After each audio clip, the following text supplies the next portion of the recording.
सबको जय यीशु की। प्रभु यीशु क्रिस्त में प्यारे भाइयों बहनों, नवजीवन का संदेश इस शीर्षक के अंतर्गत प्रतिदिन का ईश्वर का जीवंत वचनों को सुनने के लिए, समझने के लिए, उन वचनों को ग्रहण करते हुए उन वचनों के अनुसार जीवन बिताने की शक्ति, सामर्थ्य, कृपा, अनुग्रह मांगते हुए एक सुंदर आदर्श क्रिस्तीय जीवन बिताने की विशेष कृपा मांगने के लिए मैं आप सभी लोगों का हार्दिक स्वागत करता हूं।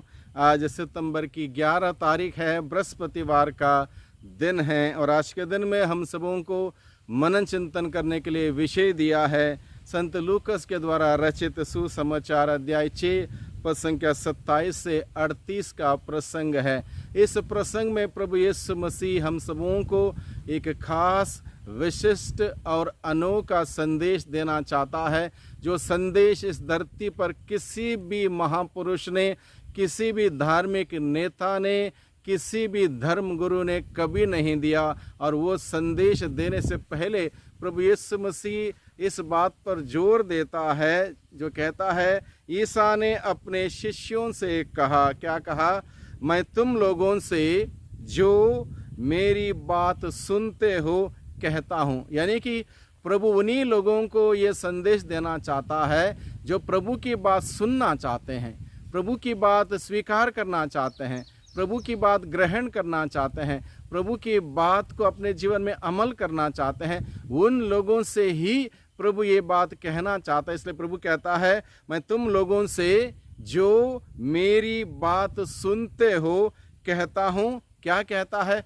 अपने शत्रुओं से प्यार करो, बैर करने वालों की भलाई करो, शाप देने वालों को आशीर्वाद दो, दुर्व्यवहार करने वालों के लिए प्रार्थना करो, गाल पर थप्पड़ मारने वालों के सामने दूसरा गाल कर दो, तुम्हारी चादर छीनने वालों को तुम्हारा कुर्ता भी ले लेने दो, मांगने वालों को दे दो, दूसरों से अपने प्रति जैसा व्यवहार चाहते हो तुम भी उनके प्रति वैसा ही किया करो। ये गोल्डन रूल्स हम कह सकते हैं। एक सफल जिंदगी बिताने के लिए, एक शांति से, प्रेम से, भाईचारे से भरी हुई जिंदगी, खुशहाली से भरी हुई जिंदगी जीने के लिए ये प्रभु के मूल्य, ये प्रभु के सिद्धांत, ये प्रभु की फिलॉसफी बहुत ही ज़रूरी है। लेकिन आज के युग में, आज के परिवेश में, आज के समाज में हम लोग ऐसी बातों को नहीं देखते। किसी भी प्रकार से अगर हम कोई मीडिया के द्वारा भी, फिल्म के द्वारा, किसी प्रकार से कोई कहानी के द्वारा, कोई नाटक के द्वारा, कोई धारावाहिक के द्वारा अगर हम देखते हैं, इसके विपरीत बात देखते हैं। कोई भी व्यक्ति ये नहीं सिखाता आज के परिवेश में, नाटक के द्वारा हो, कोई शॉर्ट फिल्म के द्वारा हो, कोई वीडियो के द्वारा हो, ये नहीं सिखाता शत्रुओं से कैसे प्यार करें, उनको कैसे माफ़ करें, कैसे क्षमा करें।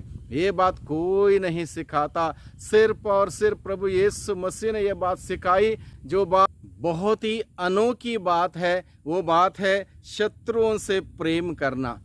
दुनिया क्या सिखाती है? शत्रुओं से कैसे बदला लेना, कैसे उनके ऊपर आक्रमण करना, कैसे उनको परेशान करना, कैसे दुख देना, ये सिखाती है। और अधिकतम लोग इस बात को बड़े नेचुरल तरीके से सीखते हैं। इसलिए प्रभु ने कहा कि जो मेरी बात सुनना चाहते हो और ग्रहण करना चाहते हो, उन लोगों से मैं कहता हूँ, अपने शत्रुओं से प्यार करो। ये सबसे बड़ी बात है, बहुत कठिन बात है हर व्यक्ति के लिए, मुझे और आपको, हम सबों के लिए बहुत ही कठिन। शत्रुओं से, दुश्मनों से, हमारे विरोधियों से, जो हमारे लिए बुरा करते हैं, उनसे प्यार करना बहुत कठिन है। लेकिन प्रभु यीशु मसीह ने केवल थियरी मात्र नहीं दी, प्रभु ने प्रैक्टिकल अपने जीवन में करके दिखाया कि किस हद तक अपने शत्रुओं को माफ़ करना। जिन्होंने उनको सूली पर चढ़ाया, उनके हाथों में कील ठोंक दिए, पैरों में कील ठोंक दिए, उनकी दाढ़ी नोची गई, चेहरे पर थप्पड़ मारे, थूका गया, अलग अलग प्रकार से उनको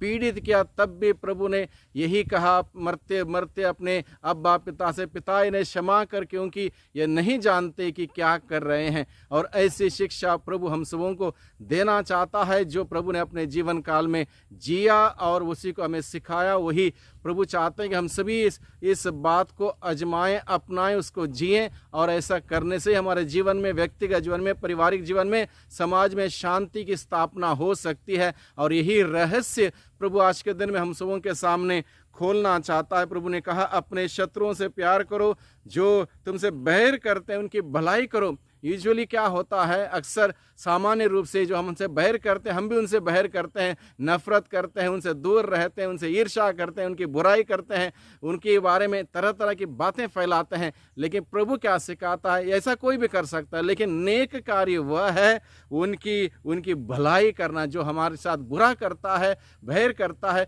उनकी भलाई करने की बात प्रभु हमें सिखाता है। प्रभु सिखाता है शाप देने वालों को शाप नहीं बल्कि आशीर्वाद दो। एक अनोखा काम प्रभु हम सबों से बताता है कि हम सभी शाप देने वालों को आशीर्वाद दें। दुर्व्यवहार करने वालों के लिए प्रार्थना करें। जो हमारे साथ गलत व्यवहार करते हैं, अलग अलग प्रकार से बातों से, कार्यों से, व्यवहार से अलग अलग प्रकार से हमारे साथ गलत व्यवहार करते हैं, उनके लिए प्रार्थना करने की बात हमें प्रभु ने सिखाई है। किसी ने हमारे साथ गलत किया, हम भी उसके साथ गलत ना करें। ऐसा हर कोई कर सकता है, लेकिन प्रभु के होने के नाते, प्रभु के अनुयायी होने के नाते, एक क्रिस्तिया होने के नाते प्रभु हम सबों को ये बात सिखाता है दुर्व्यवहार करने वालों के लिए प्रार्थना करो। अगर कोई तुम्हारे एक गाल पर थप्पड़ मारे, दूसरा भी कर दो। यानी कि प्रभु का कहने का तात्पर्य यह है act but don't react. Reaction is negative, acting is something positive. यानी कि एक गाल पर थप्पड़ मारा और हमने दो मारा, वहां पर रिएक्शन हो गया, वहां पर लड़ाई झगड़ा हो गया, वहां पर शांति भंग हुई। अगर दूसरा गाल करेगा, निश्चित रूप से अगला व्यक्ति नहीं मारेगा, हो सकता है, और वहां पर सब कुछ समाप्त हो जाएगा। यानी कि दूसरा गाल करने का मतलब यह है रिएक्ट ना करें बल्कि एक्ट करें, पॉजिटिवली कुछ एक्ट करें। इस प्रकार से कार्य करने के लिए प्रभु हमें बुलाता है। आगे प्रभु का वचन कहता है तुम्हारी चादर छीनने वालों को तुम्हारा कुर्ता भी ले लेने दो। तुम्हारी चादर छीनने वालों को तुम्हारा कुर्ता भी ले लेने दो। तुमसे कोई मांगता है उसको दे दो, जो तुम्हारा पास है दे दो। और दूसरों से अपने प्रति जैसा व्यवहार तुम चाहते हो तुम भी दूसरों के प्रति वैसा ही किया करो। बहुत ही गोल्डन रूल है, एक शांतिमय, प्रेममय, आनंदमय, खुशहाली का जीवन बिताने के लिए ये गोल्डन रूल, गोल्डन फिलॉसफी प्रभु ने हम सबों के सम्मुख रखी। इस बात को समझें, इस बात पर ध्यान दें, इसको जीने का प्रयास करें। हम दुर्बल जरूर हैं, कहीं ना कहीं गलती कर बैठेंगे, कहीं ना कहीं भूल चूक होगी, लेकिन प्रभु की शक्ति, प्रभु की सामर्थ्य पर्याप्त मात्रा में हम सबों को दी जाएगी। अगर हम प्रभु से प्रार्थना करेंगे, बल प्राप्त करते हुए इस बात को जी पाएंगे। इसलिए प्रभु आगे कहता है प्रभु से पुरस्कार पाने के लिए, प्रभु से पुरस्कार पाना हो तो शत्रुओं से प्यार करना जरूरी है, भलाई करना जरूरी है, दोष दूसरों पर नहीं लगाना जरूरी है,